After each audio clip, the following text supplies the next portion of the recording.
Okay, this is gonna be my first real video of teaching you how to do something. What I'm doing, I think, is what I'm gonna have to do is gonna be very organic as I go through this, building these videos. What I think I want to do is I'm going to start out by jumping back and forth between teaching you a technique and then teaching you about the software so that we don't get too caught up in just doing one or the other. What I'm going to show today is kind of how I edit colors inside of Photoshop. There are many ways to do this. I'm not going to say my way is the best way, but I will say over time, when I've seen how many different ways there is to do what I'm about to do, I found this to be the most versatile. So once again, I cannot reiterate this enough. This is not the only way to do this. There are many ways. This is what I found over the years I've been doing this to be the best way, the most efficient way, and the most diverse way of changing colors. So the first thing we need to talk about is making selections in Photoshop. And making selections in Photoshop is crazy because there are probably like 15 different ways to do it. Depending on the image, there's just so many ways. They've recently added, and I hope we're all working in the newest version 2024 of Photoshop, because if you're not, you might have some struggles of some of the things I'm going to do. Not to say that you cannot do them, your selection might be a little bit different on how you make selections. And I'm going to show a couple different ways to make selections. So we're going to start out with just right here, just using this right here, select subject. So I'm going to click that and let's see what it does.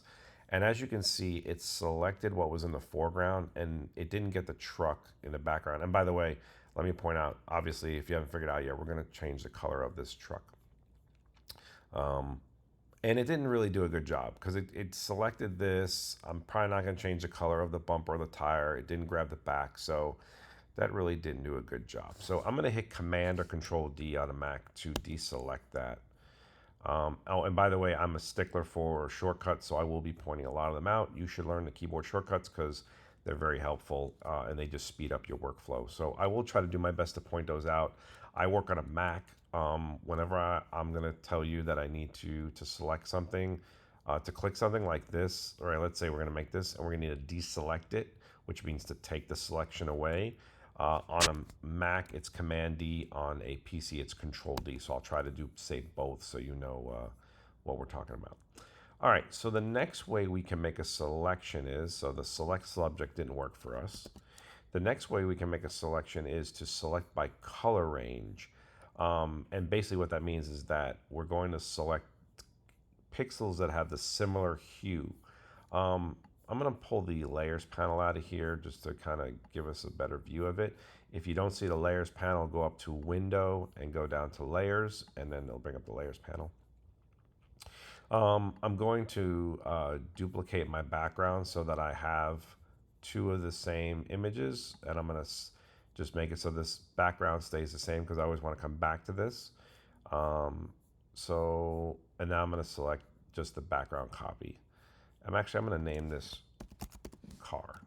So there we go. So we can differentiate between background and car. So I'm going to click the car layer and I'm going to come up to select. I'm going to go down to color range. And now this brings up the color range window and we have a couple of options here. We have a magnifying glass. Let me try that again. We have an eyedropper, a plus eyedropper, and a minus eyedropper. So what this is going to do, this allows me to select this eyedropper and it allows me to select the color. And then over here in this window, it's going to show me the like pixels in that color range and that hue. So I'll show you, when I show you this, it'll come clear. So I'm going to click here. And now you see it starts to show what it has selected based on my selection. I have a fuzziness slider up here. And what this allows me to do is it basically controls the tolerance of the color I selected. So so I'll go extreme. If I go all the way this way, you'll see it selects a lot of the image. If I go all the way this way, it selects a little of the image because based on the pixel that I clicked on, based on the eyedropper. So what I need to do is I need to go somewhere in the middle because you could see that I'm missing. And by the way, just so you know, the white is what's being selected. The black is not. So we need a little more of the selection to be selected because we want to make sure when we recolor this, we don't get these weird spots. So I think up in here, you can see where it's kind of dark right here. So I'm going to click right in here. Actually, I'm going to undo that. Sorry about that. I'm going to use the plus to click in here because now I'm adding to the selection. What I did before was I made a new selection. I don't want to do that. I want to add to the selection. So I have my selection with my first eyedropper, and now I'm going to click again and add to it. So you see now there's more white, and that means we have more selected. And if I look in this image, I could see right around here, there's some dark areas right in here. So that means these colors are not getting selected. This hue of yellow is not getting selected. So I'm going to come over here and just click again. Now you'll see that that's selected, and you can see a lot of the white is not being selected, and that's going to be okay for now. But I might come back here. I'm going to click back here maybe and see what happens. This might start selecting some parts of the other images because these are dark pixels. Let's see. Yeah, see, you don't want that. So Control or Command Z to undo. We're going to go back to here. Okay, we're going to go with this for now, and I'm going to show you how we're going to edit this after the fact. So we're going to hit OK, and now you get what they call in a selection or the dancing ants, depending on who you're dealing with. I just call it a selection. Some people like to call it dancing ants because they're actually look like little ants dancing. And with that, now our selection is made. We're going to come back to the layers panel, and we're going to come down here to where this little, looks like a little yin and yang. This is the adjustment layer option. There's a lot of adjustment layers in here, and all that means is that we're going to adjust the layer using one of these effects. We're going to use gradient map, which is down here towards the bottom, okay? Once that's added, you'll see now we have a gradient map above our car image. And you'll also notice that it added a mask, a layer mask. And that layer mask is the same mask that we had made in the color range selection window. It is the exact same thing. We might be able to see it by, let me go here. There. So you can see this is exactly the same mask. And the way I got to this was I double clicked on the mask. It opens up the mask editor, and then I came over to the view and I just changed it to black and white. So you'll see this is exactly what we saw in the color range window because this is the same selection. I'm going to hit cancel and go back. Okay, so you're looking at this, go, okay, that's great. It looks like a mess, and that's okay because we're gonna get to the point where this looks great. We have to edit the gradient, and in order to do that, we have two over here in the layers panel. You have a window. You'll see this window's around the layer mask, and then over next to it is the actual little gradient icon. We want to double click that gradient icon, and that is going to open up the gradient inside the properties panel. If you don't see the properties panel, same thing, window, properties. I already have it open. I'm going to slide it out so I can mess with it. This is our gradient, and I'll explain how this works. I'm going to double click on the gradient so I can edit it. This side is our shadows. This side is our highlights. So what we want to do to start out, this is, for whatever reason, the gradient always comes up with some wacky color sometimes. I don't really know what makes it pick what it's picking, but we're going to edit that right now. So these are called color stops. And the first thing you want to do is double click the color stop to edit it. And we're going to make this one, since this is our shadows, we're going to make this pure black. So all zeros, 1, 2, 3, 4, 5, 6. 6 zeros is pure black, and we're going to hit OK. On this side, this is our highlights, so we want to make this white. So I'm going to double click this color stop and 6 Fs, 1, 2, 3, 4, 5, 6. Those are our highlights, Fs, okay? So now we have it kind of looking like white, and you're like, okay, this still looks kind of dumb, and that's perfectly fine because we're going for this. So shadows, highlights. In the middle is going to be our color. So what we want to do is this little slider is kind of what fades the gradients from this color stop to this color stop. So if I move it over this way, it'll get more highlights. If I move it over this way, it'll get more shadows. I don't want either of that. I want it in the middle. I can put the location at 50 because that's exactly in the middle. But I want to add a color stop in the middle. And if I have my finger over this and I try to click to add a color stop, nothing's going to happen. So what you need to do is you need to come just off of the little location icon, off to the side. You see now the pointer turns to a finger. Now I can click and add a color stop. And I'm going to put that color stop right at 50, right in the middle. This is our color. This is going to be the hue of the truck. And then we'll get to the fact of adding to the selection here in a minute so the rest of the truck becomes the same color. So we're going to double click this, and now we're going to we'll make it red. Okay, so we're going to make this truck red. Now, you're saying to yourself, well, it doesn't really look red, it looks kind of faded. Yes, that's totally fine. Because what's happening is that this mask is based on what, our color selection, kind of what we did in the color range. So what we want to do is we want to edit this mask. And in order to edit this mask so that we can add in these other sections that didn't get picked up by the selection that we had, we have to be selected on the mask, right? And then over here, we're going to have our foreground and background colors. This is our foreground color way over here. Follow my mouse over to the far left side. You have the foreground color and you have a background color. When we paint with white, I'm going to get our brush tool. When we paint with white inside of the mask, make sure the mask is selected. It has to have a white box around it like this, right? So that way we know we're painting in the mask. When I start painting inside the mask, let me make sure all my settings are correct here. You'll start to see that yellow go away because we're now adding to this mask. So you see kind of how this yellow is going away. And back here, it's kind of really dark because the image is a lot darker back there. And what we're doing is we're adding to the mask. So we're allowing the effect of the gradient map to shine through. And I'll show this in a minute. So you see where white is, the image shows. Where black, the effect shows. Where black is, the effect does not show. And the effect is what I'm referring to as the gradient map. So I'll show you this real quick. If I turn the gradient map off, you'll see the original. If I turn it back on, this mask is covering up parts of the original image so that we can see the actual effect. Now, if I feel that this red is not red enough, this is in the highlights. So if I take this color stop and drag it towards the highlights, you're going to see the truck start to get really red. Okay? So that's kind of what we're going for. We want it to be like a deep, deep red, kind of like that. And we don't lose anything. None of the highlights get lost. None of the shadows get lost.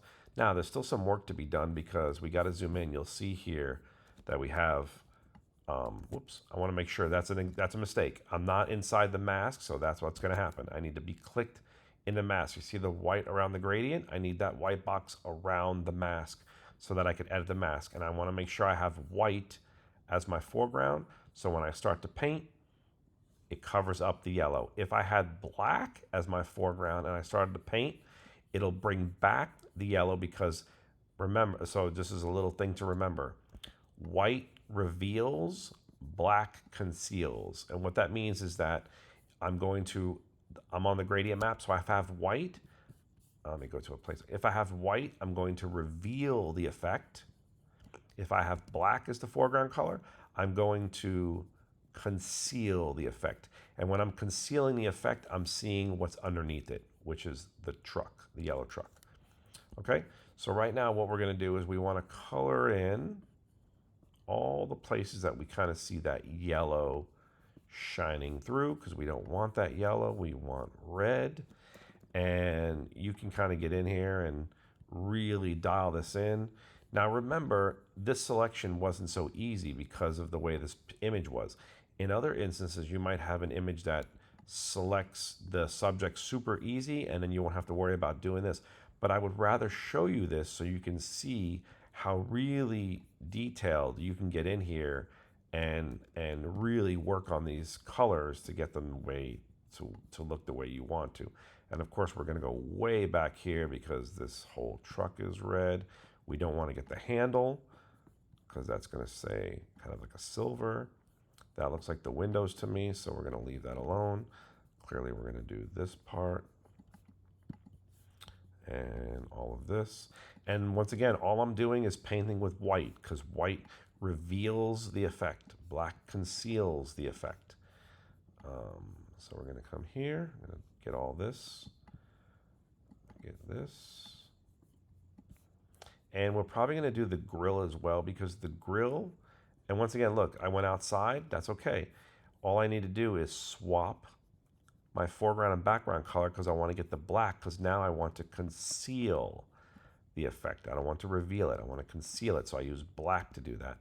And here's a shortcut for you. I'm hitting the X key on my keyboard, and you'll see those are swapping. So with the brush selected, I can easily just hit the X on the keyboard and swap back and forth between foreground and background color, so that I can paint. Another thing to do is to look at your hardness of your brush.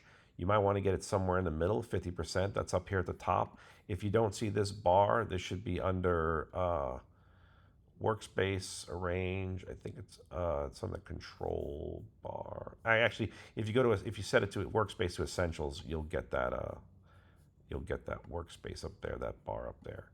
So we're going to just keep painting.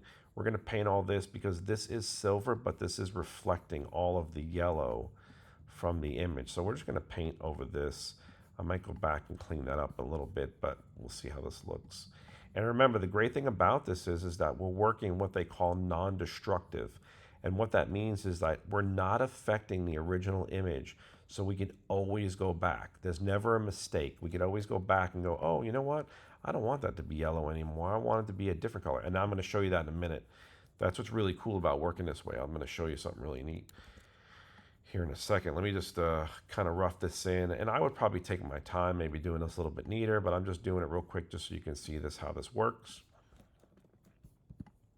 I probably wouldn't do all this red, but once again, for the sake of time, we're going to blow through this and get this done.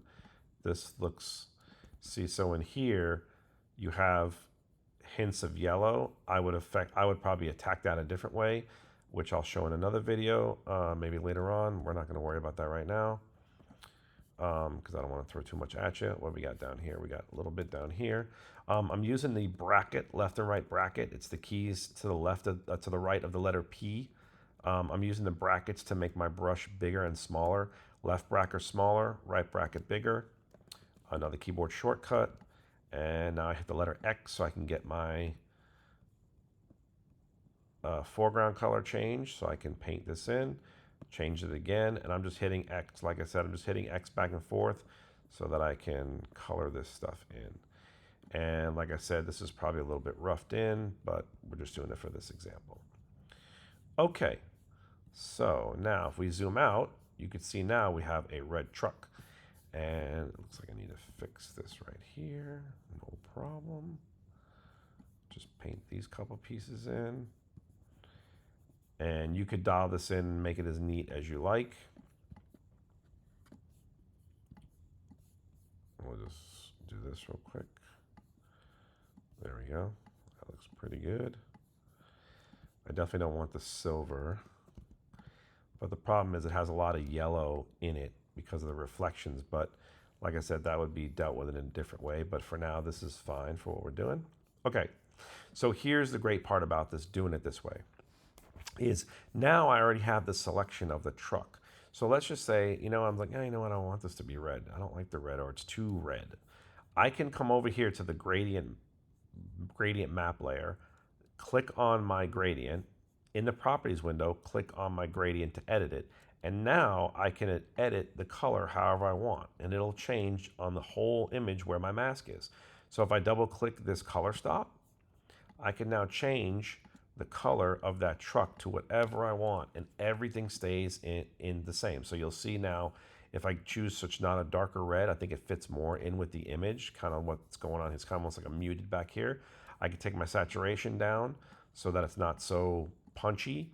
I could change it to literally any color of the rainbow I want, and it just looks great. It looks realistic. It looks real. It doesn't look like, you just slid. And I'll show you that in a minute. I'll show you kind of what a lot of people do and the differences. The great thing about this is now you can, if you have a hex code for a certain color you want the truck to be, you can just type that hex code in, and it'll be exactly that color. Okay. I'm going to show you kind of what a lot of people do. I'm going to hide that for a second. I'm going to get a new layer, a new mask here, I'm going to use the effects now, not the layer adjustment. I'm going to go to effects and go to hue saturation. Oh no, I'm sorry. I'm going to go here in the adjustment layer, sorry about that, and go to hue saturation. And this is what a lot of people do to change colors, and it kind of works, but like I said, I just don't feel it's very versatile. They'll click on master and they'll go to yellows because this is a yellow truck, and then they'll start sliding this around. So you'll start to see like it just is not as it just isn't the same. Like you could see like in the highlights kind of get kind of messed up a bit. I mean, you could bring this down and then you'll have to add this stuff in. You'll have to add the pieces you missed, obviously. But then again, it's just not as, what I want to say. You don't have as much control, I feel. Like I'm kind of guessing what the hue is going to be based on the yellow. It just, like I said, it's just not, it just doesn't work the same. It works, just not the same. That's just me. So I've tried it. I've tried to do it that way before. Not a big fan.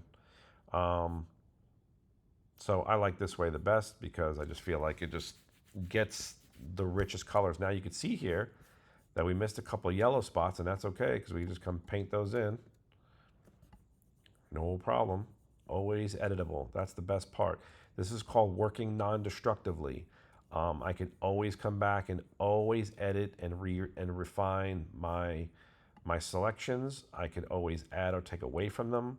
The image is never lost. The original image is never lost.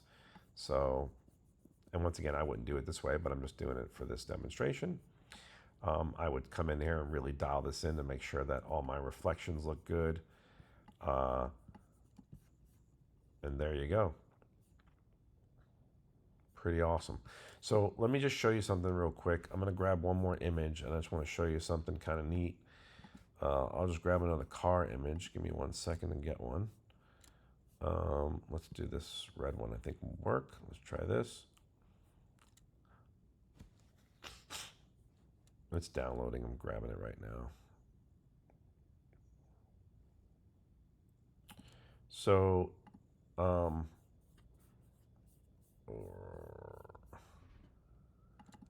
this is gonna, oh, well, it's a preview. I don't want to do that. I'm going to open it in Illustrator.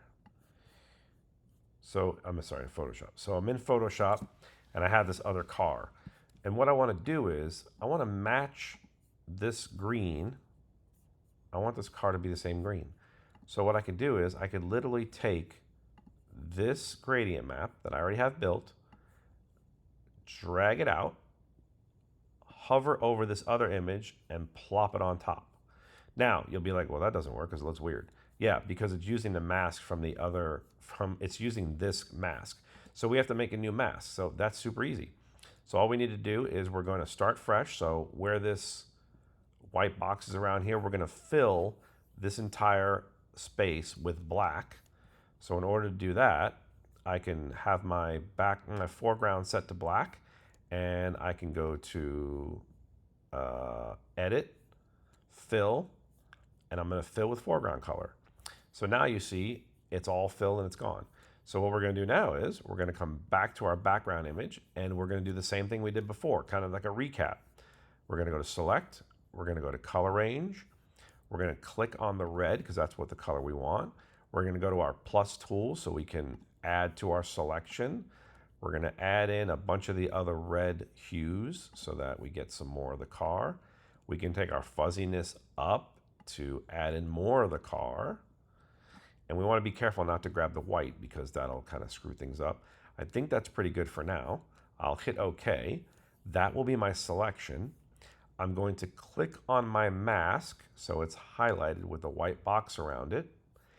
I'm going to flip-flop my foreground background color. I'll come to edit, fill, and I'm going to fill with foreground color, which is white.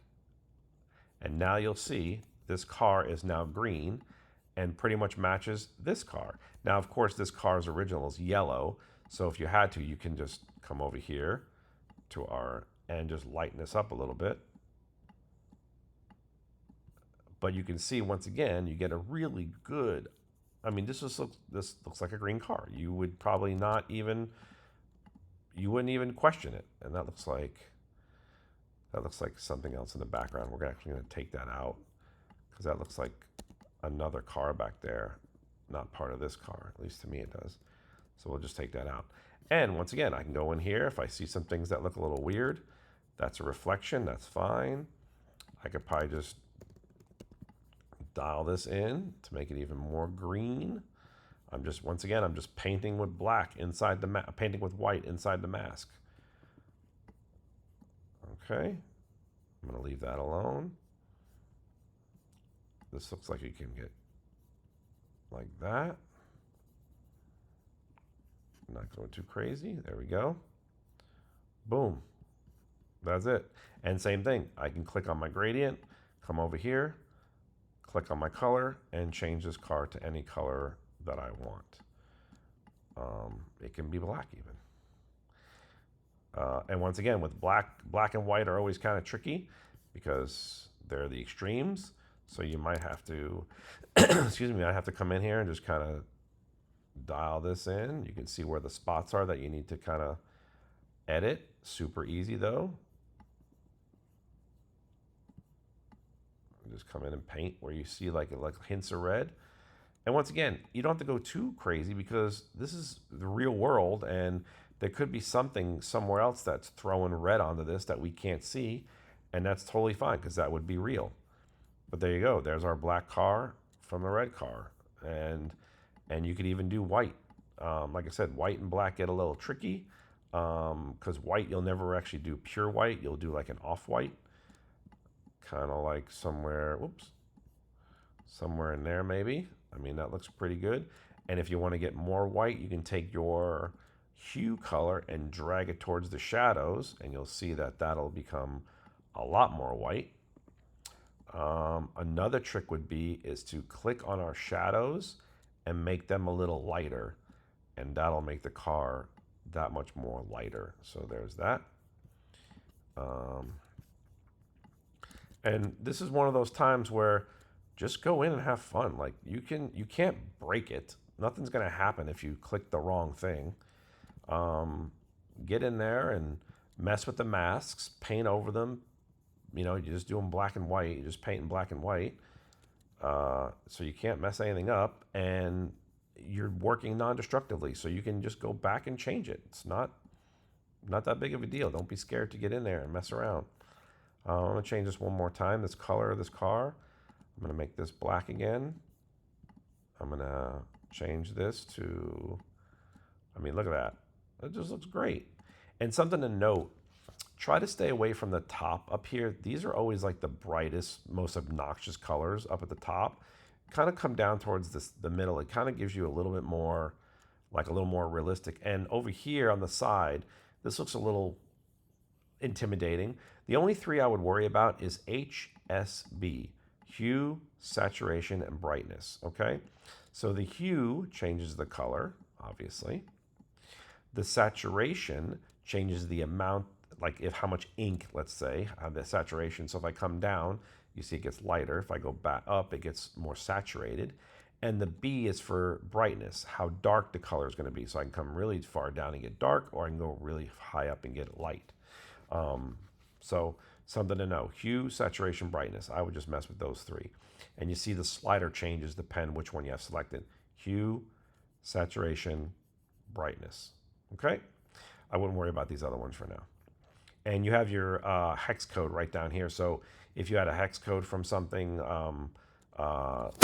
some color that you already had predefined, you can kind of just type it in and you'll get that color. And it'll be that. All right. I think the video is long enough. I hope you got something out of this. And like I said, I'll be jumping back and forth between techniques and learning the interfaces and parts of the software. Hope this helps you out. Okay. Bye-bye.